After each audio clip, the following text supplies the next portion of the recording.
So, guys, 10 days away from whatever's going to take place in Yankee Stadium, and we do not have anything given to us.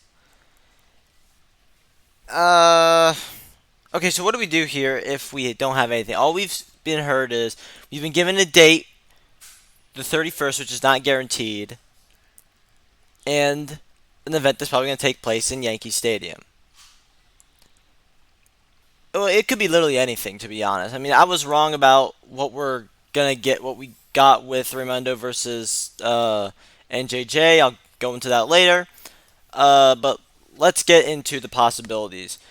When you get a situation like this where you don't really have any information on what it's gonna be, you basically just make assumptions and hope and just throw ideas out there. Let's say this is RBC 14. Now, as some of you may have heard, RBC 15 is said to be that's probably going to be the big pay per view. That's going to be the biggest pay per view in the history of the Federation. Now, you need a pay per view in between that. And I think you can. I think there's an idea for that. You just had a mega pay per view in RBC 13, so you need to get these contender fights and one title fight in this pay per view card. That's how I think the pattern is going to go for this one. I think because we'll get in the match rooms announcement in another episode, and we'll also get into my zone and how that's a big deal as well. So RBC 14, you have got three possibilities, and I've been thinking about this for a while. It's gonna be it's welterweight. You're gonna get your welterweight title fight, unification bout between Cruzaro versus Binkowski. You're going to get your middleweight title fight. That's going to be for the IBF championship. Now that we know that Raimundo isn't actually fighting NJJ, you can now expect Jam Jones versus NJJ 2. Yeah, 2. Then we go to heavyweight, which I think is the most likely fight because they haven't fought in the longest. Bugatti versus Maldonado. Those are three spectacular fights, and I would pay great money to watch those on any given day. I mean, you're talking about the biggest fight of all time in welterweight, the rematch for the ages at middleweight, and then you got the super bout that we were expected to see after the King versus Maldonado fight if Maldonado was to win that one.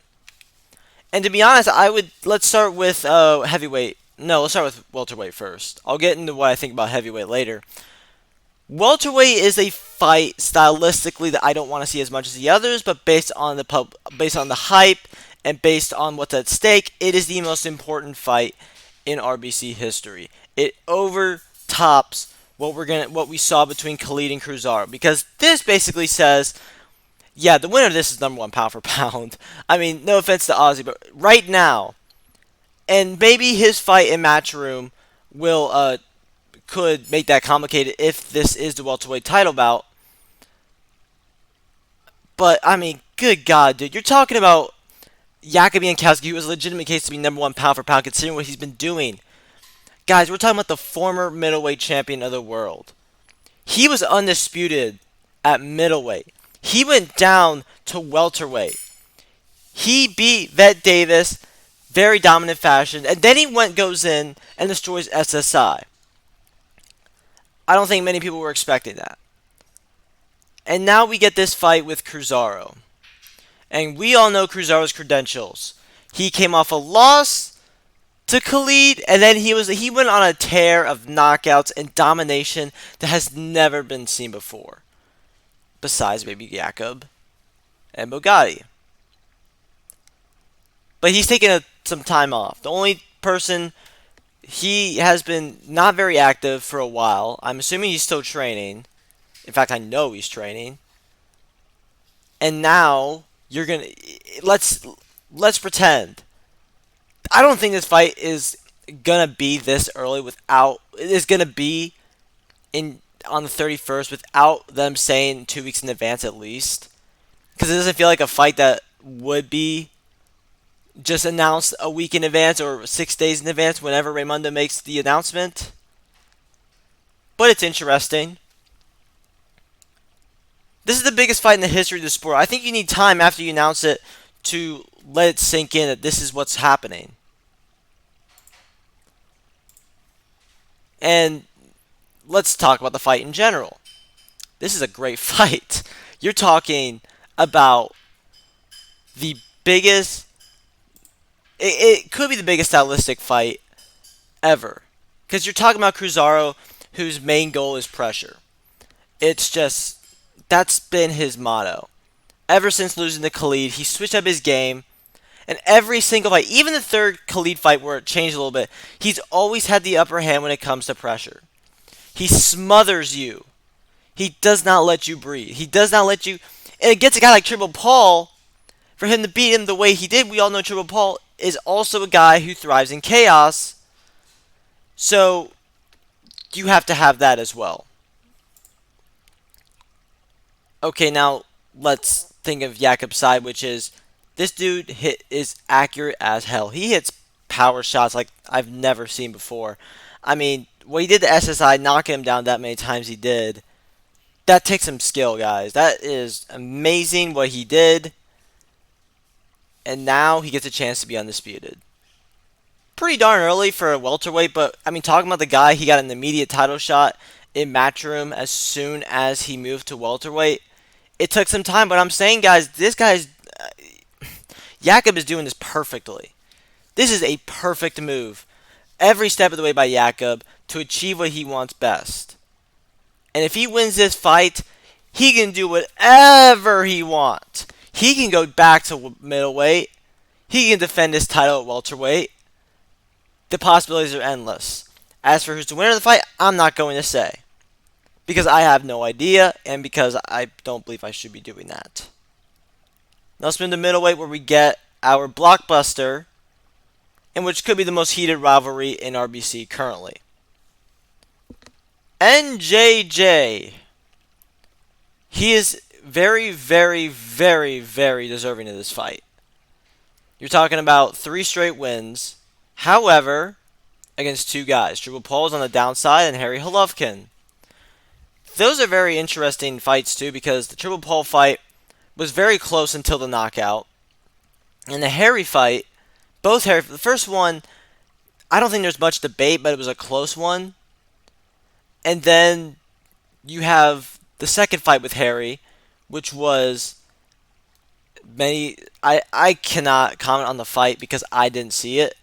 Many said, I think people were saying Harry was winning. It was a close fight nonetheless. Okay? Now, let's move to this point. NJJ is not fighting the same Jam Jones. Jam Jones is a killer in there, and he is going to be back, because you're talking about NJJ, who's been ridiculing Jam, saying, this guy's been ducking me, he's not on my level anymore. He says he's the real one. While his resume shows it, I think Jam Jones has looked slightly better than he has. Albeit, he hasn't fought Harry Golovkin, which actually he will tomorrow, I think. So there you have it. I don't think I need to talk about this fight as much, because you already know what's on the line. This was originally booked for night 3. Why do we need to go into it even further? You know what's at stake here. In my opinion, if NJJ wins this fight, I think his next move is either the trilogy or to fight Ozzy. Maybe he wants to defend. Maybe that's what's on his mind. If Jam wins this fight, I know exactly what's next. There is nobody else for Jam to fight after NJJ if he wins. I'm thinking right now,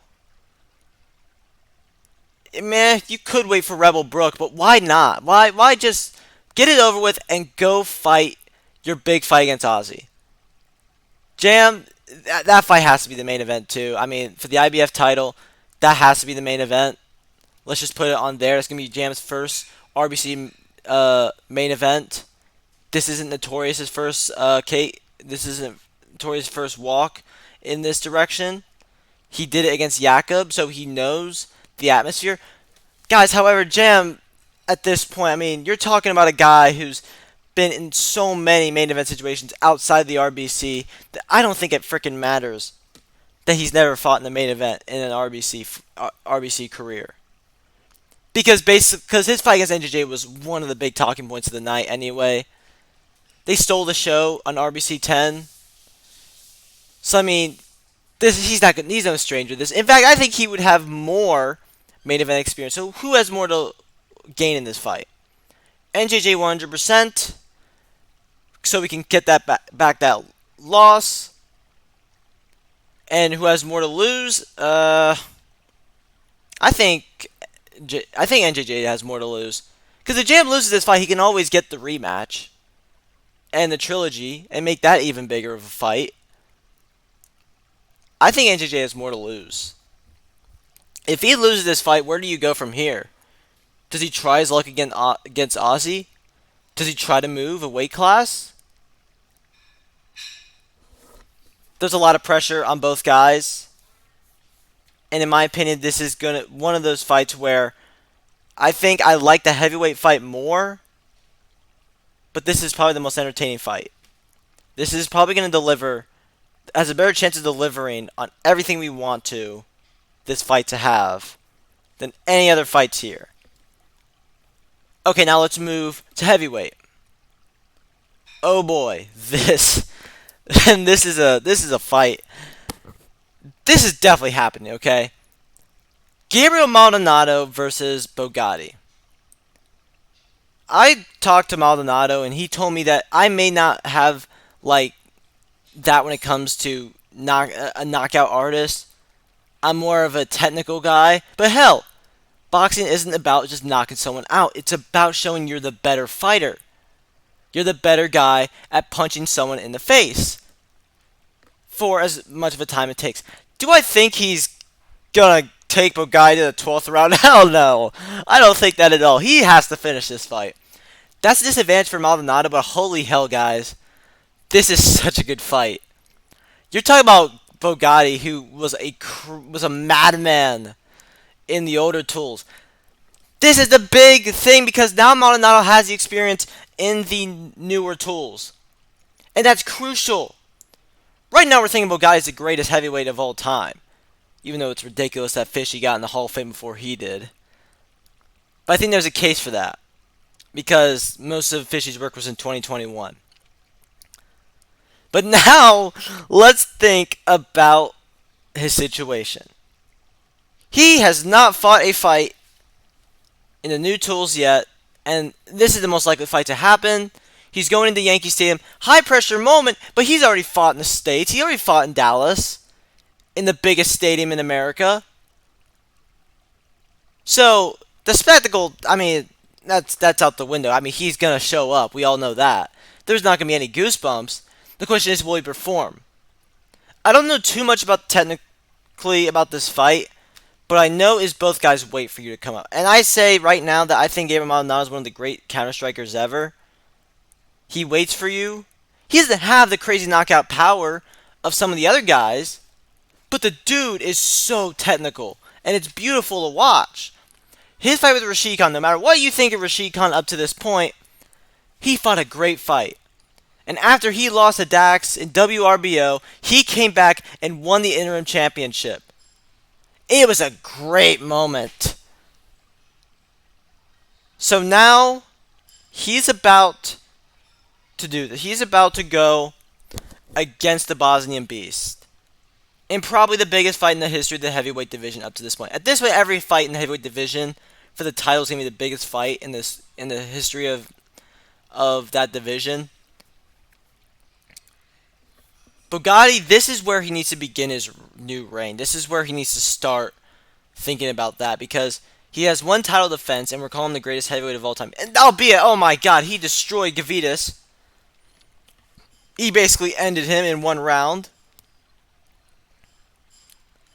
But yeah, I think this is very important. Bugatti needs this fight for his legacy at this point. If he beats Maldonado, it will make him the #1 pound-for-pound fighter up to this point.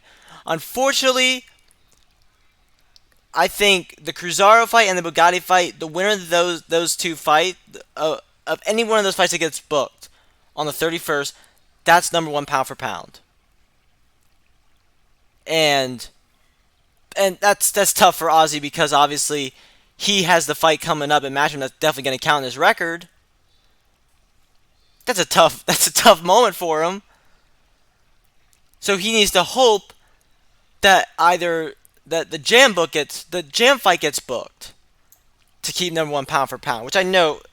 But the thing is, Dodo Paul's not a easy fight, so it's not really fair. Now let's talk about pound for pound for a second, because that's also important. We went through the fights. We went through all the stakes in the fights. Let's go to the top 15. Very interesting how this was made. I think Castro De Vera's being left out is kind of unfair. Let's go to number 15, Triple H Harry Golovkin. I'm looking at this list right now. I think there are guys that are just... I think there are a few guys I would not put above Harry to this point. It's not fair because the only 2 fights he's lost are fights where he had a legitimate chance of winning, and they were against one dude, top level competition. He is a gatekeeper so far for that entire division. If you want to get to where NJJ and the 3 champions are, you've got to be Harry. That's my opinion. Albeit he did fight Dax and Iron Drake, which is not much of a big thing. But guys, dude's a great boxer. He's about to fight Jam Jones again in my zone. All right, let's move on from him. Another middleweight, Kenny the Bomber Young. Kenny Bomber Young, my bad. Also, kind of treated unfairly because he fought 2 title fights in a row, guys. I mean, that's kind of mean. Because this dude was a former heavyweight champion at one point. So, yeah, I don't have much to say about him, but dude is a great fighter. I think he deserves... He's not moving anywhere in the rankings for me. That's just my opinion. Book you right there for now. With 12 points, we have SSI. It's unfortunate what happened to SSI as well. He gets stripped of his Commonwealth Championship. And then he lost to Jakob. Albeit that dude stayed in the fight, and SSI has one of the best chins in boxing. I mean, you look at how many times he got knocked down. I think it was like 7, 8, or 9. Oh my god, he was just beat up in that fight. Dude is heart. He is 4-2-2. He has 2 draws. Wow. Okay. Interesting, but that's not the point. SSI is a warrior. And I think he's going to have another chance to try to get back to the top. And I think that win against Triple Paul is very important for his legacy. So we'll see what SSI does here. I like the guy. I think he's a great fighter. I don't see him moving up in the rankings. But that's where he is for now. Triple Paul. Now, that's interesting. That he's this high. I think he's... great. I think he's right now, when the guys he's above, he is better. And maybe not SSI. I don't know about him and SSI. I think he's the better fighter. And I think talent-wise he's here. But I don't know if he kind of deserves a 12 ranking. He's the former Commonwealth champion. We'll never take away the fact that Triple Paul was the former Commonwealth championship. That means something. He was 5-0-1, went into a fight against Cruzaro and almost won. However, we followed that up with a loss to SSI in terrible fashion too, and then getting knocked out by NJJ. Whew, that's not a good look. That's very much not a good look. Okay, you just beat George Petrov in a pretty damn close fight. I didn't see it, so don't take my word for it. And now Triple Paul is going to probably fight another level guy. I mean, the dude's highly ranked. If heavyweight's concerned, I mean, there's not a lot of guys for him to technically fight that's above him. Maybe Gavitas if he ever shows up. Delta. One of the... I don't know. Whoever Tams just fought. Doesn't have that many options on the table. But you could see a few options working out for him. But not much to say on that regard.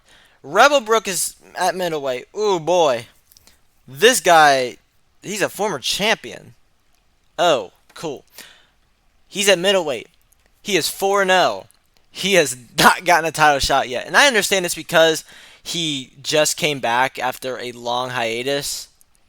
But boy, oh boy, does that look good on his resume. 2 KOs. I think he just got one. He's 4-0. I think the fight to make, there's plenty of them for him. Maybe not Golovkin. Maybe not Young. Maybe actually Kenny Young. I think that also would work out. But considering the fact that Khalid probably isn't going to stay at middleweight, Book has very few options on the table. I think the best one for him right now, if he wants to move up in the power rank, is a legitimate big-time fight which would put him in title contention, Kenny Young. That's how he moves up. Otherwise, I don't have anything to say about him. Then we have Roberto Cortez Fury, Fishy Fury, guys. Oh, boy. I've heard he can legitimately win back the title. I think Ray told me this. He can win the title back. Oh, boy. If he does come back, the heavyweight division better be afraid. I don't know too much about him. All I know is he's number 10. He's 6-1. He was a former world champion. And then Bugatti just... Oh, man. I want to see this guy fight when he does come back. Because he is going to be a bat out of hell when he returns. I'll tell you that right now. So get ready for that one. At number 9, and this kind of is unfair because, dude, fighting for a title and he's number 9? It's the Slav King Gabriel Maldonado. We're talking about the former interim heavyweight champion. It says here he's still the interim heavyweight champion. And he was the former light heavyweight champion. He beat Tams King at RBC 1. So, at this point,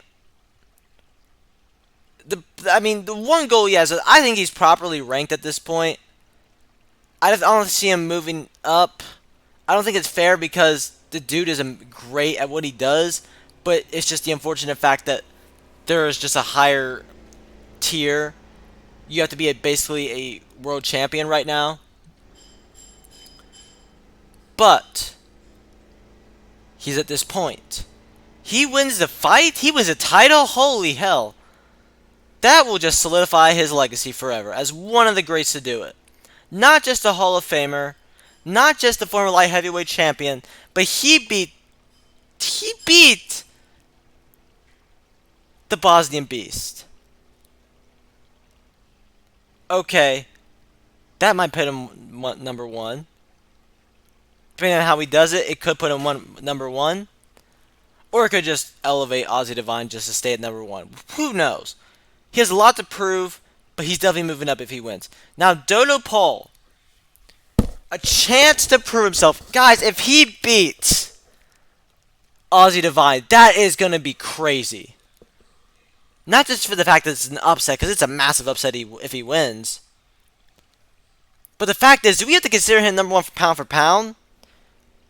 We shouldn't forget that he's a super middleweight champion with a title defense under his belt against 2 legitimately great fighters in Mizzy Paul and Myron Yeager. So let's get into thinking. I think he can be higher than Tams King to this point because he's a champion and Tams King hasn't fought in a good bit. Well, he did just fight, but I think Dodo Paul's looks slightly better. Speaking of Tams King, number 7, kind of right where he is right now. I think I would put him behind Dodo Paul just for the title, just for belt check, and the fact that he's fought once in a very long time. His performance was incredible. Don't get me wrong. But I think he needs to get back. I think he takes the winner or the loser of Bugatti versus Gabriel. That's just my opinion, though. Number 6. This is where we get. Kind of just yeah. It's kind of right. Khalid the King Rashad. Now Khalid had a performance when he returned that was whoa. He is back. He is back. He systematically destroyed Dax. Not in the classic Rashad fashion where he just dominates opponents in very few rounds. He picked Dax apart. He got tested, found the weaknesses, and demolished him, man. This was a beating. against a formidable opponent in Dax. Now, who is he right next to? Well, Notorious Jones Jr. Whoo, boy. Should he be above Jam Jones? Not to this point, but I think it's a very good argument to make. So, Notorious Jones Jr. beats Jam Jones. Dude could go anywhere in the rankings. I think Jam Jones at this point, if he wins, he stays where he's at. Because then we have the clarity, oh yeah, nothing changed. If Notorious wins though, oof, that's interesting. I don't know if I have really much of a comment on that yet. Let's get to the Bosnian Beast and the rest of the gang. They're basically ranked exactly where they are. Bugatti, if you want to talk about the big four, I would rank it legacy-wise. Number 4, Ozzy. Number 3, Bugatti. Number 2, Yaga. Number 1, Cruzaro. Legacy-wise. Pound for pound-wise, I would have number 4, Bugatti. Basically the same as it is right now. With considering the fact that maybe Yaga can go up to number 2, or, because he just won a championship. But right now, Ozzy's pretty much secure where he is. That's all I have to say about the pound for pound rankings. I don't really have to go much forward in that, so let's just leave it at that. But, we had a lot, we talked a lot, but I think what we're going to get, very, very interesting. And I have one question for you guys, and what do you think the fight's going to be?